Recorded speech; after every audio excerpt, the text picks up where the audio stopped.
سبحان من شهدت بوحدته الورى رب تعالى لا إله سواه.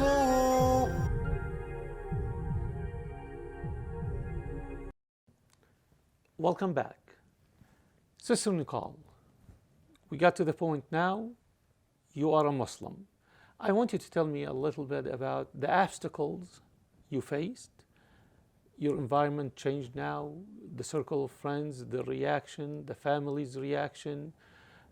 Yourself now have to learn new things, adapt a new lifestyle, and definitely that comes with some difficulties and struggles.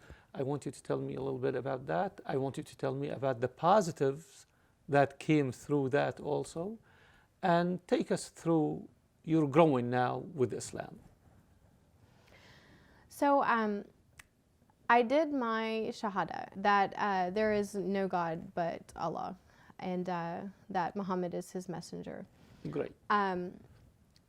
I did this in a modest way. I didn't have a party or have a bunch of people. I just had some people from the class. I went to a new Muslim class at the masjid, and Hassan told me about the class because I was like a child, like just begging him for information and what can I learn? I want to do more, and where can I go? And he would just tell me, oh, you could go here, and he would just feed me bits of information and see where am I going to go with it. You know, he was like, I don't want to get too involved because it's not good to spend a lot of time with a girl and stuff you're not married to. So he would just tell me, okay, you could go to the masjid, but he wouldn't go with me, you know.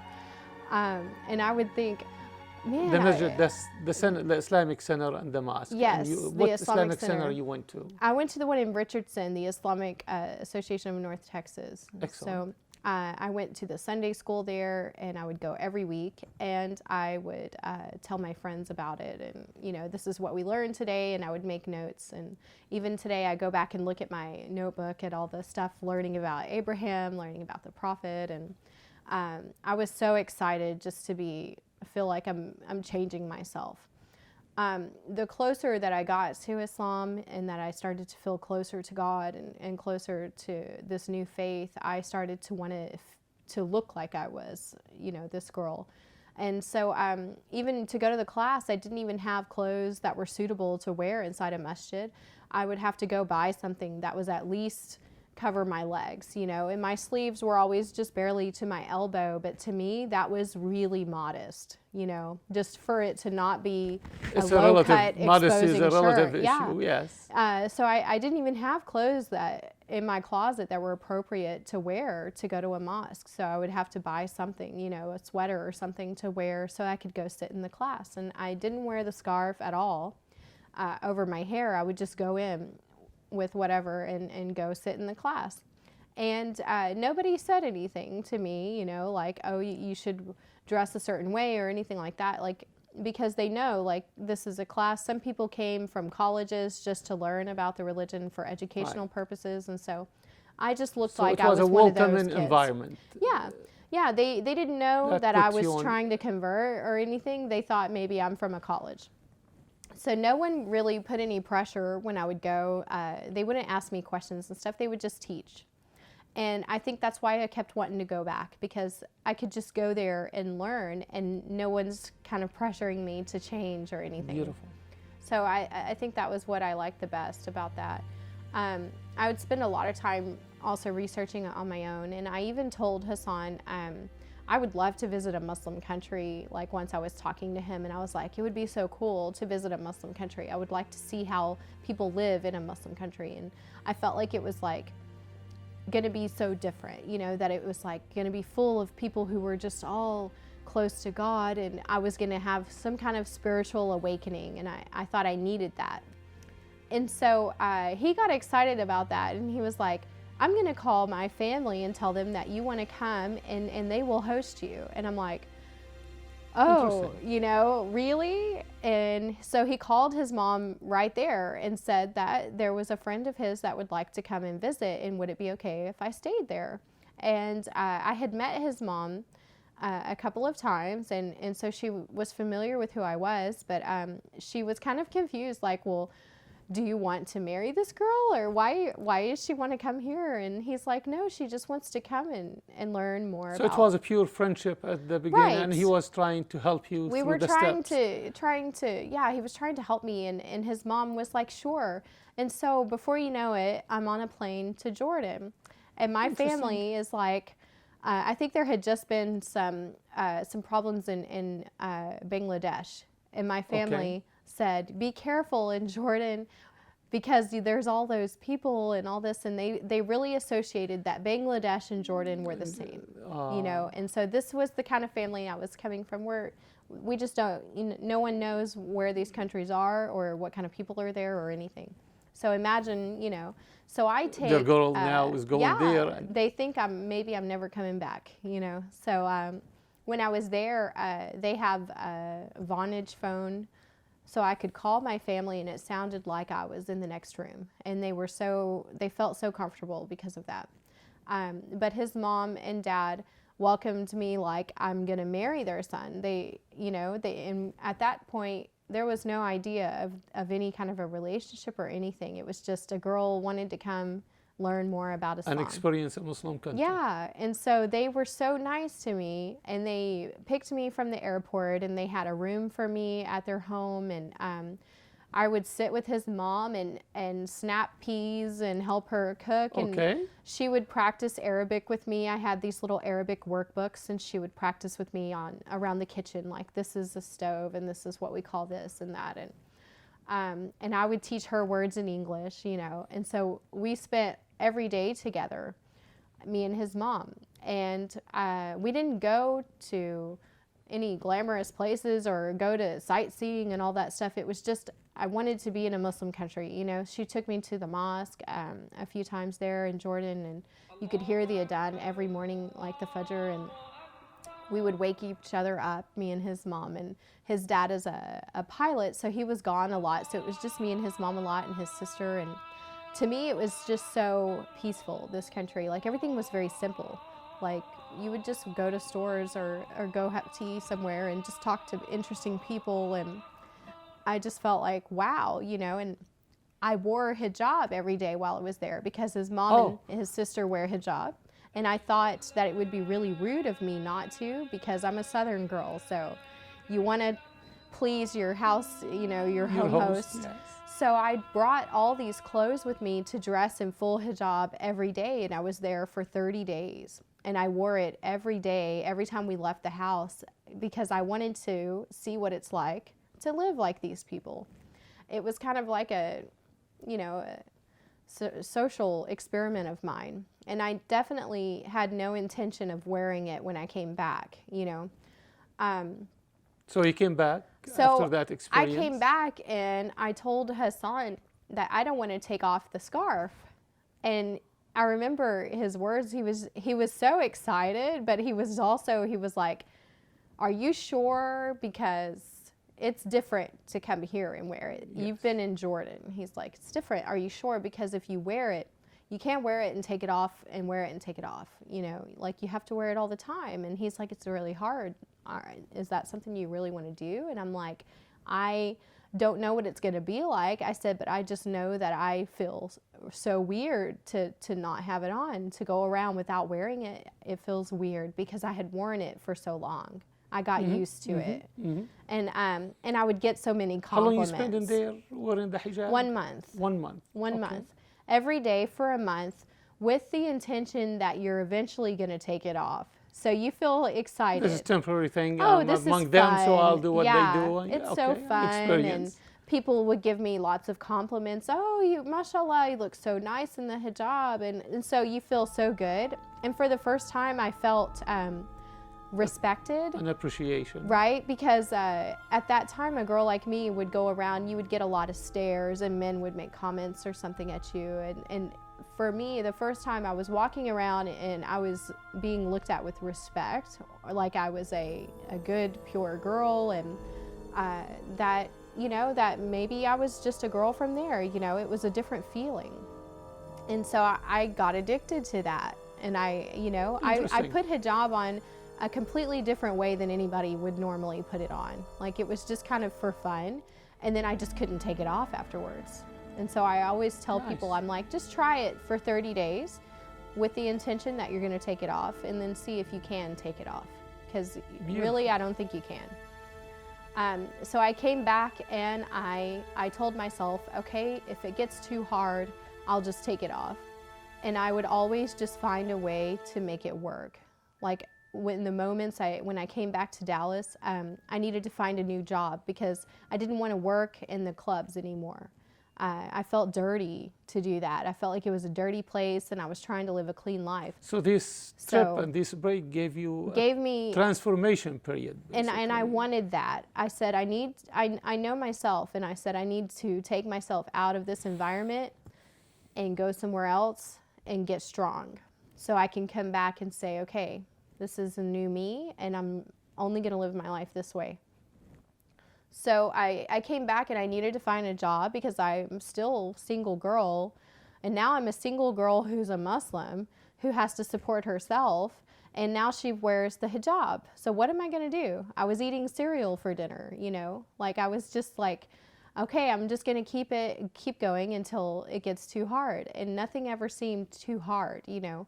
I would go to job interviews, and people would talk to me on the phone, and they would see Nicole Queen. Okay, they'd talk to me. Oh, she sounds wonderful. Come in for an interview. And I would come in with my hijab, and they would say, Nicole Queen, and just look around me. And when Nicole stands up, I'm not Nicole Queen. I look like a foreign girl to them, you know. And I would stand up and say, I'm Nicole Queen. And they're like, hi, okay, you know. And you see right away that you don't have the job before you even sit down, you know. Yes.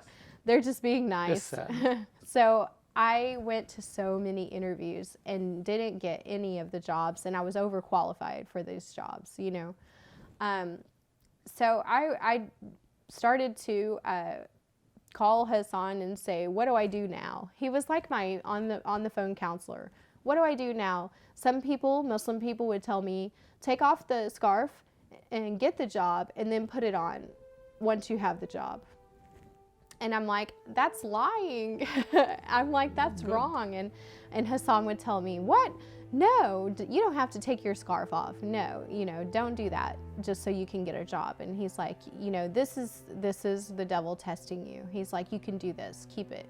Keep wearing it. You know, God's going to see that you are being strong for him, and he's going to make a way for you. And I'm like, I hope you're right, because this is hard. You know, I was like running out of money, and I didn't know what I was going to do. I didn't know what was going to happen to me in the next 2 weeks, you know. Extremely interesting.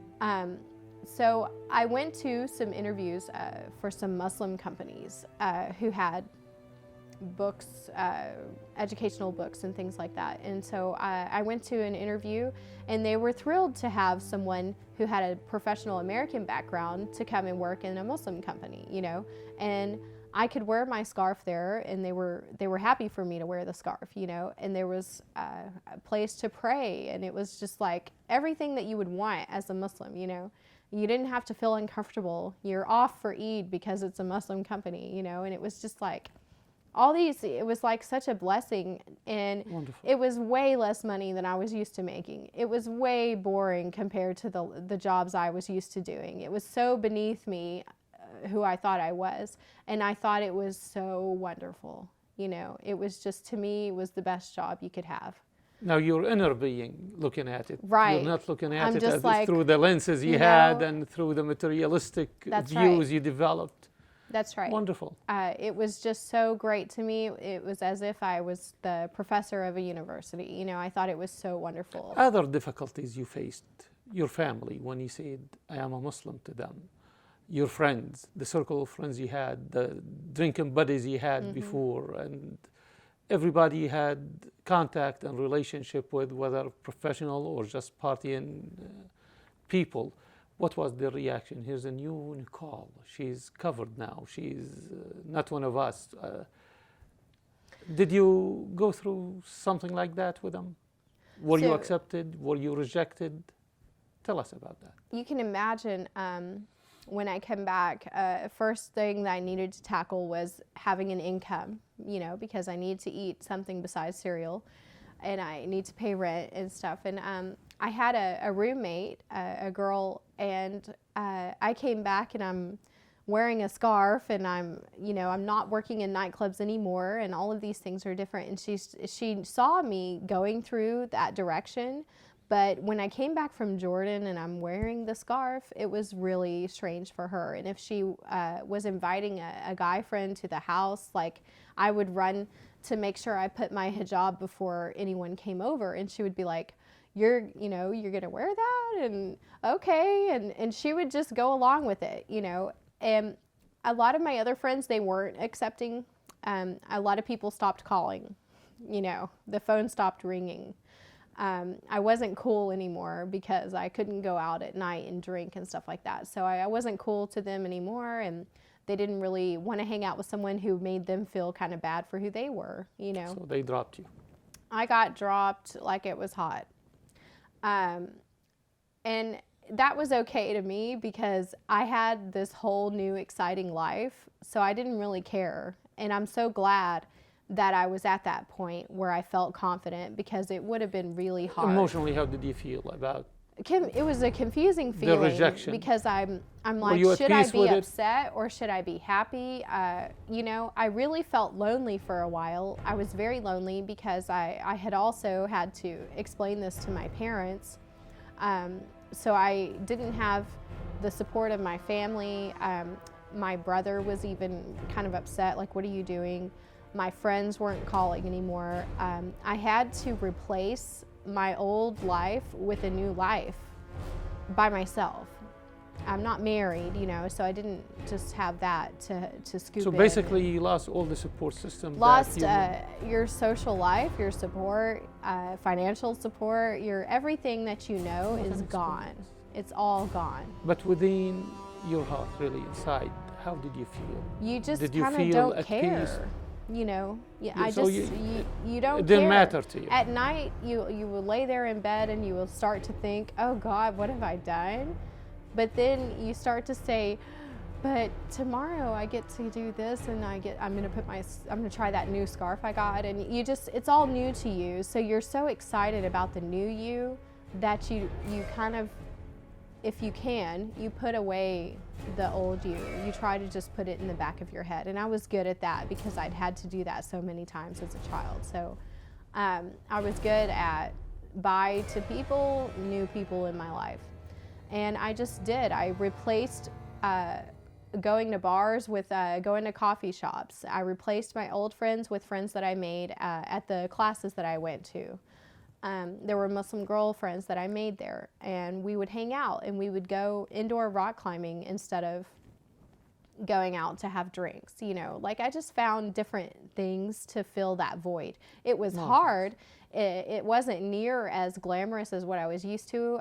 The clothes were not as glamorous as what I was used to. Everything was less than what I was used to. But to me, less was what I wanted. I wanted simple. I wanted to simplify my life, and I wanted to be peaceful, and I wanted to feel content with something much and less the feeling than what I was that used you to. are now, it is not only simple and you give up that life is comfortable to you, that you're pleasing God at the same time. You're living a lifestyle that is acceptable by your Creator. How did that help you through that period? You see, that's the difference for someone who reverts because they feel like they have to, or maybe because they're getting married or something like that, and someone who reverts because they want God and they want to change their life. That's the difference. You have people who come to Islam and all they have is negativity. They're like, oh, it was awful, people treated me bad, I couldn't find a job, everything was different, and all they have are bad things to say about what happened to them once they became a Muslim. And then you have people who, yeah, all the same bad stuff happened, but it was like, okay, this is just a wall and I just need to climb over it, you know?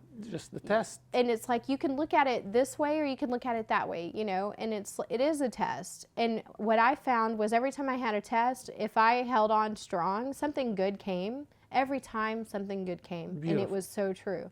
And I'm like, This is true. When they say that, they're not just being nice to you. It really does. If you hold on, something good happens. I'm like, because blessings kept coming.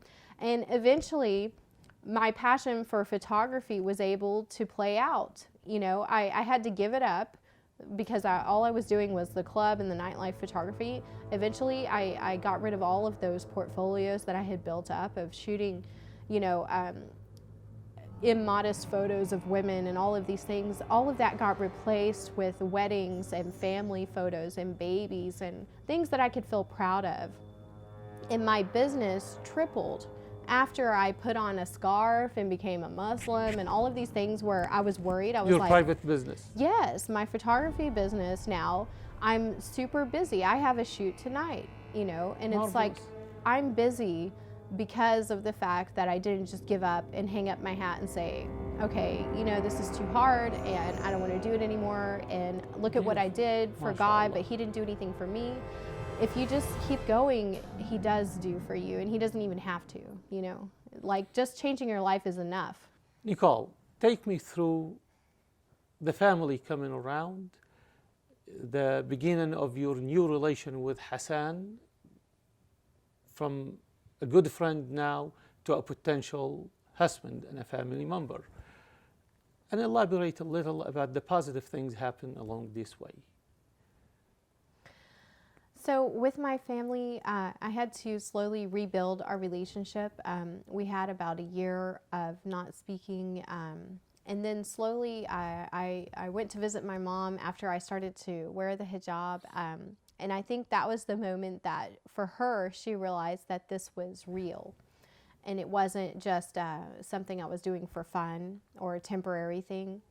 And or she a phase even, in your life, right, as many people and think. she actually used that word. She said, I thought it was just a phase. But now that she saw that I was wearing this, she realized that I was getting very serious about this. Wonderful. And she started to get really worried. And she thought there was maybe an alternative reasoning behind it. She accused me of doing this for a man and things like that, even though I wasn't even engaged or anything. But she just wanted to find a different reason why her daughter is doing this. And she was really worried also that are people going to look at her and say that she did something wrong? You know, why is Nicole changing and becoming a Muslim? Did you do something wrong when you were raising her? And that's a normal feeling for a parent to have too. You kind of feel like, well, how does this look on me, you know, as her mom or her dad? So it's really a touchy subject with people and their parents when they come to Islam. Everyone's parents are different. Everyone's parents react in a different way. For me, my family just needed time to understand. And once they saw me and they saw that I was still me, but I was an improved me, even my mom, I will quote her, she said, well, I'm glad you're not dressing like a hussy anymore. And a hussy is a southern word that you don't want to be called. And that's interesting. It was funny, and I felt bad at the same time. I'm like, because at the time I realized that's what people thought of me. Maybe people looked at me and they thought I dressed like a Especially hussy. if it's coming from mom. Right? Especially your mom. You know, you don't want your mom to say that.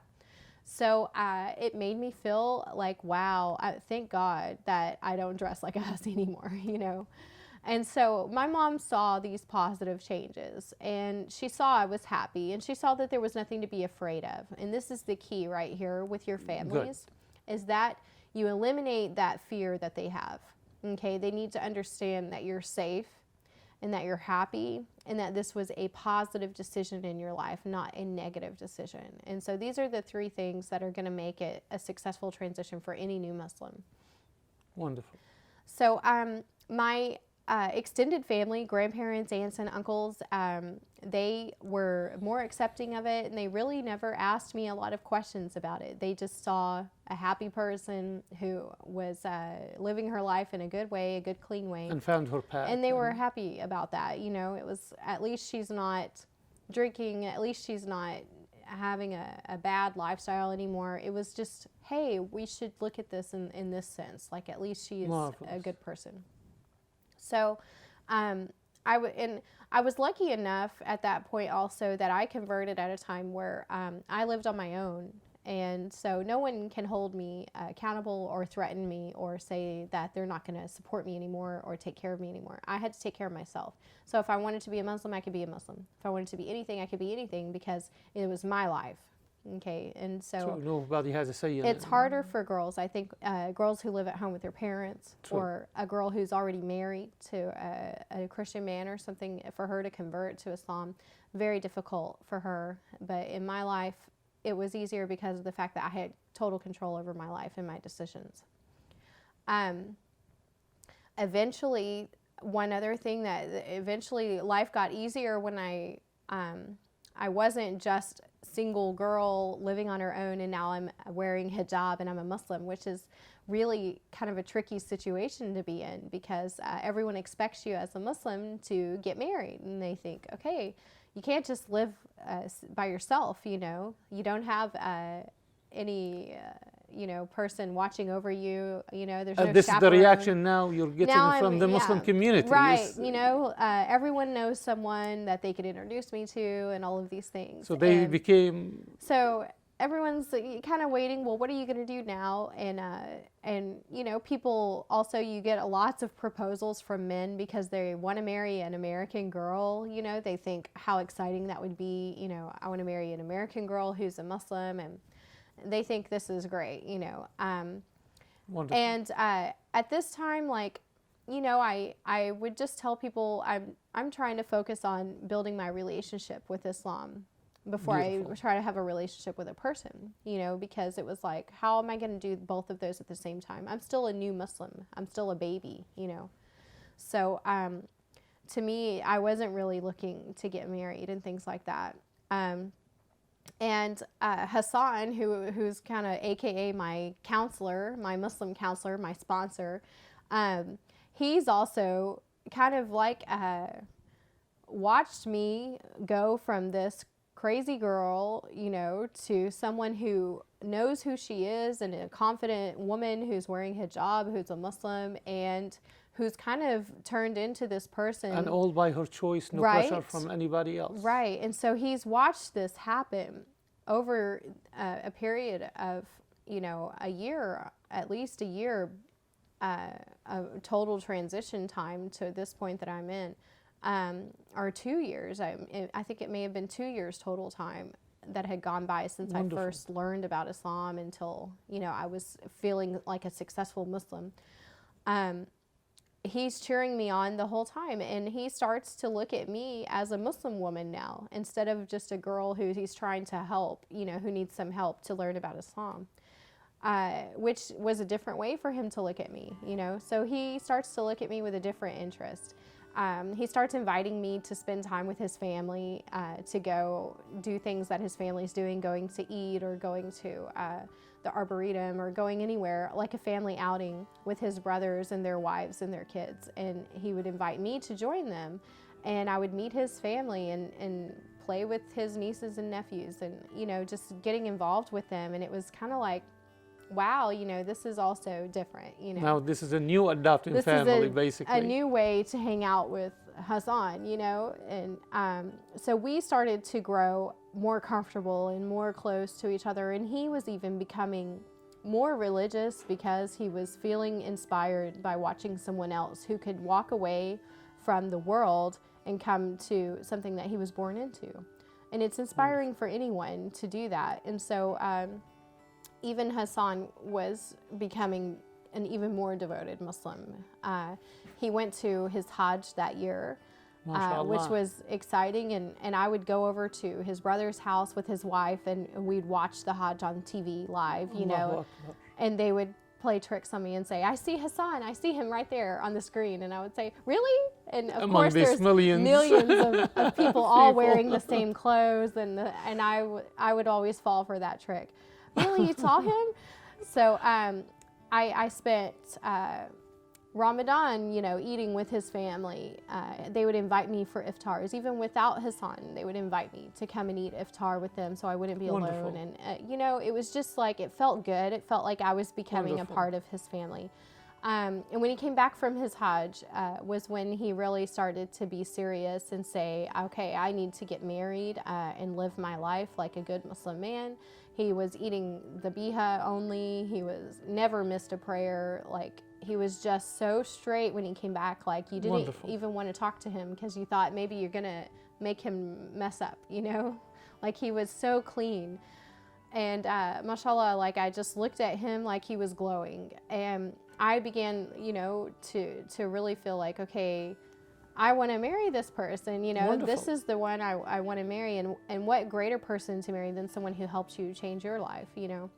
And so he talked with his family and he talked to me. And I don't know, it was all a blur the way it happened so quickly. It was like we saw each other when he came back from Hajj, and then it was like, now we're getting married, you know. All of these things happened so fast, and we... Well, you knew each other's, you understand each other's, and he saw you growing through this process, and you felt probably confident that he's a good guy. He never tried to take advantage of you. No. He never tried to do... And never walked away either, which is, you know, I had already become a Muslim. He could have just stopped talking to me and said, okay, inshallah, you have a good life, and I'm glad that you've chosen this way. So but he never walked away. He was always there. He was there to support. Always. And he got some support, like you said, from his family and other friends, the new Muslim friends he have. Yes, they had always been there as well, and being supportive and stuff through everything. And so it just made sense to us, you know. Romance. It was like a love story. It could be a movie. That's wonderful. It could be a movie. Wonderful. When I brought Hassan home to my family, I think they expected to see someone kind of scary, and when they met him, they said, "Wow, he's a good-looking man, and he's educated, and he's modern, he's smart, and he's religious, and what better husband do you want for your daughter?" Good, you know? manners, good Right. He has all ethics. of the things that a man should have, you know. It's just that he comes from a different culture. And so they saw that, and they loved us even more, you know, and they accepted what I had done even more because they saw, okay, this is so good, you know. We just, our relationship blossomed from there. We did our, of course, our kitab, you know, our nikah, and the marriage rituals and process. Yes. And my friends from the new Muslim class were there because those became my best friends. And the man who taught the class was my wali at the nikah. You know, Your I asked him, guardian please speak for me. And we did it at the Plano Mosque. And you know, the imam actually who married us became a good friend of ours after that. And he spoke at my son's akikah, you know. MashaAllah. So everything just blossomed from there, and it's just such a good feeling to know that you can go through a tough time and sacrifice and let go of what you think is normal or what you think you want in life. You can let go of it to focus on God, and you're still going to have a good life. It's not like it's going to become a burden to you. Like, your life's going to get even better. That is very interesting, and we're going to talk more about this after we watch and listen to more details about that period of her time.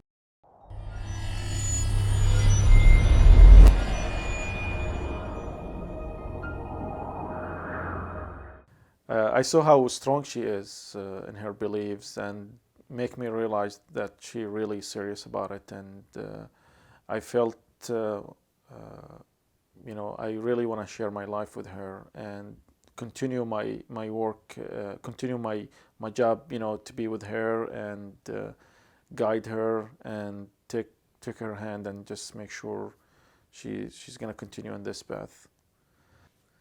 Now we together have a small family. We have a boy and a girl. The boy is almost 2 years, Talal, and a beautiful girl. Her name is Jannah. And we just living our life, alhamdulillah, as a Muslim family and living in America, and try to make sure our kids, they're gonna grow on the same path. You know, the outcome of this decision, and I see her, she's still involved, and she give lectures, and she doing da'wah, alhamdulillah rabbil alameen. And I'm glad I did that, you know, to be part of her life and be together.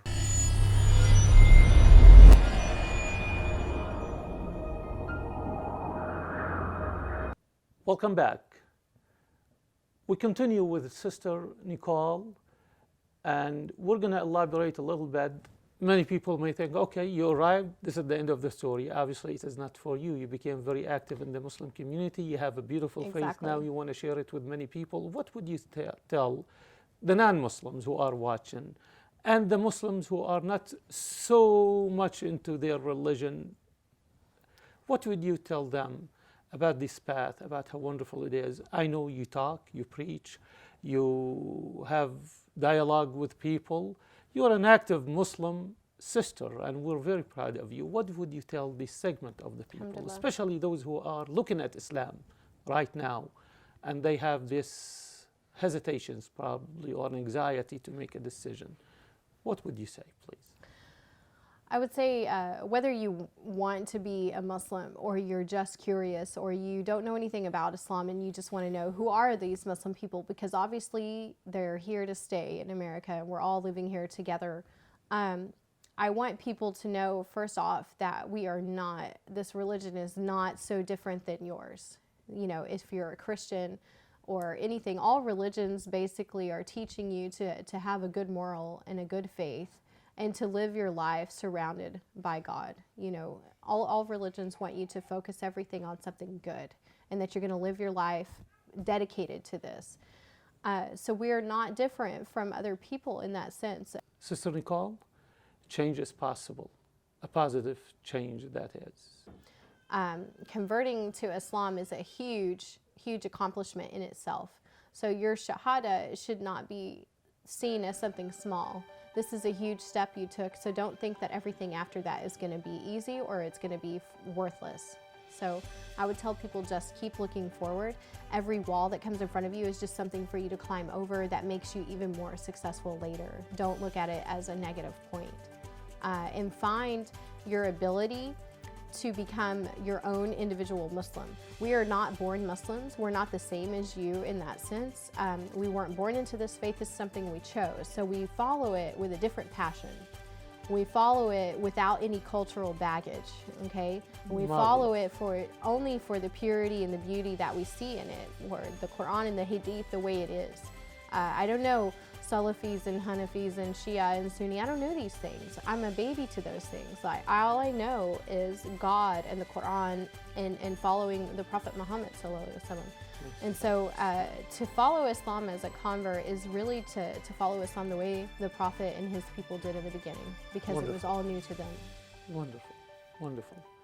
Well, Sister Nicole, I want to thank you, first for having us in your home, second for sharing this wonderful story with us. And we pray we meet again and we talk again. And we pray your story will inspire many people who are watching now and help them understand Islam, understand how simple it is and easy it is to follow, and how wonderful and peaceful to you and to yourself and to the family around you and to the whole society around you. Thank you. It was wonderful talking to you.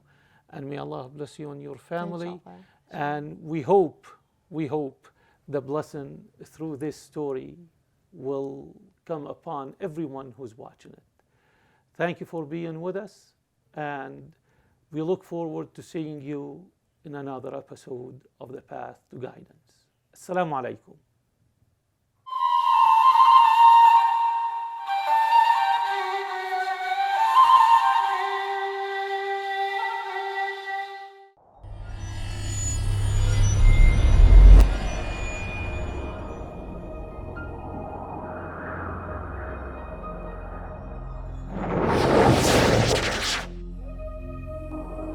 سبحان من تعن الوجوه لجوده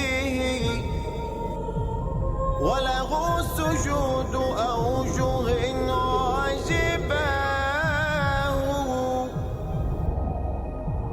سبحان من شهدت بوحدته